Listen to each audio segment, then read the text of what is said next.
একটি জেল যেখানে ২৪ ঘন্টা আলো, বন্দীদের কখনো বাইরে যেতে দেওয়া হয় না, কোনো সাক্ষাৎ নেই, কোনো পরিবার নেই, কোনো মোবাইল নেই। এমনকি অনেকের মতে এখানে মানুষ নয়, শুধু ছায়া বেঁচে থাকে।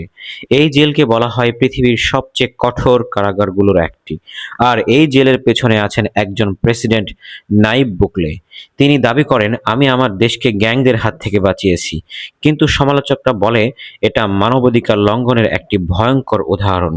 আজকের ভিডিওতে আমরা জানব কেন তৈরি করা হয়েছিল এই জেল, কেমন এর ভিতরের জীবন, বন্দীদের সাথে কি করা হয়, কেন পুরো পৃথিবী এই জেল নিয়ে কথা বলছে, আর সত্যি কি এটি অপরাধ থামাতে পেরেছে।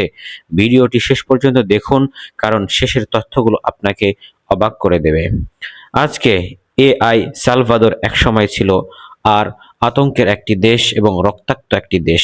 রাস্তার মোড়ে মোড়ে গ্যাং, চাঁদাবাজি, অপহরণ, খুন। মানুষ ঘর থেকে বের হতে ভয় পেত। বিশেষ করে দুইটি গ্যাং পুরো দেশকে নিয়ন্ত্রণ করত, MS-13, বারিও 18। এই গ্যাংগুলো এতটাই শক্তিশালী ছিল যে অনেক এলাকায় পুলিশের চেয়েও তাদের ক্ষমতা বেশি ছিল। যদি কেউ চাঁদা না দিত, তাহলে তাকে হত্যা করা হতো। অনেক ব্যবসায়ী, দোকানদার, এমনকি সাধারণ রিক্সা চালকও গ্যাংদের টাকা দিতে বাধ্য হতো। দেশটির খুনের হার এত বেড়ে গিয়েছিল যে একসময় এটিকে বিশ্বের সবচেয়ে বিপজ্জনক দেশগুলোর একটি বলা হতো। তারপর ক্ষমতায় আসেন নাইব বুকলে।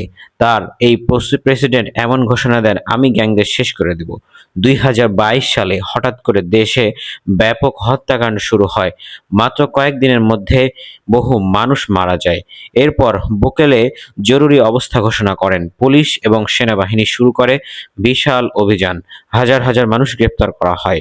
অনেকে সত্যিকারের গ্যাং সদস্য ছিল, আবার মানবাধিকার লঙ্ঘন করেছে এটারও দাবি করা হয়। গ্যাং সদস্যদের রাখার জন্য সরকার তৈরি করে বিশাল এক কারাগার। এই জেলের নাম দেওয়া হয় সি কট। এই জেল ২০২৩ সালে চালু হয়। এটি এত বড় যে এখানে একসাথে প্রায় ৪০,০০০ বন্দী রাখা যায়।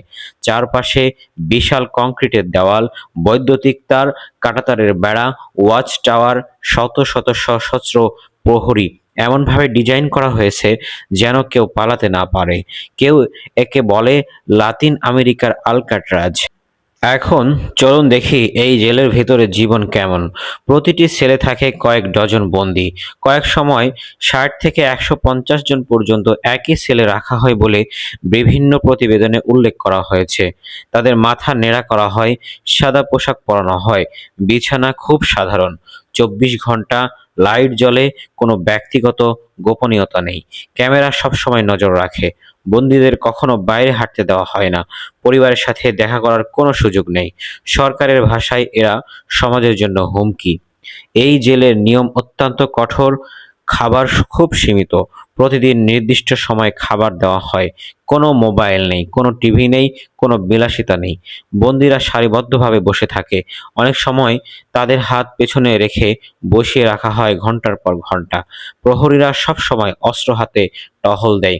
সরকারের দাবি এই কঠোরতাই গ্যাংদের ভেঙে দিয়েছে। কিন্তু এখানে শুরু হয় বড় বিতর্ক। বিভিন্ন মানবাধিকার সংগঠন অভিযোগ তোলে, নির্দোষ মানুষকে আটক করা হয়েছে, বিচার ছাড়াই অনেককে বন্দী রাখা হয়েছে, নির্যাতন ও চিকিৎসার অভাব রয়েছে, বহু বন্দীর মৃত্যু হয়েছে। কিছু সংগঠন বলছে অপরাধ কমানোর নামে সরকার অতিরিক্ত শক্তি ব্যবহার করছে। তবে বুকলের সমর্থকরা বলেন, আগে মানুষ রাস্তায় মরত, এখন অন্তত নিরাপদে মানুষ ঘুমাতে পারছে। এই জেলে শুধু ইআই সালভাদর নয়, পুরো বিশ্বের আলোচনার কেন্দ্রবিন্দুতে চলে আসে। কারণ অনেক দেশ ভাবতে শুরু করে, কঠোর ব্যবস্থা কি সত্যি অপরাধ কমাতে পারে। কেউ বলছে এটাই অপরাধ দমনের সঠিক উপায়।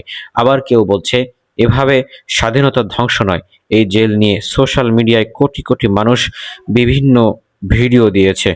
কেউ একে প্রশংসা করেছে, কেউ বা বলেছে আতঙ্কের কারণ। জানেন কি, এই জেলে বন্দীদের জন্য আলাদা কোনো আরাম নেই। বাইরের পৃথিবীর সাথে যোগাযোগের কোনো ব্যবস্থা নেই। অনেক সেলে পর্যাপ্ত জায়গাও নেই বলে সমালোচনা রয়েছে।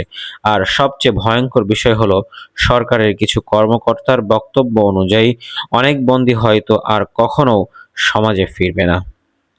একদিকে অপরাধ কমেছে বলে দাবি, অন্যদিকে মানবাধিকার নিয়ে প্রশ্ন। তাহলে সত্যটা কি?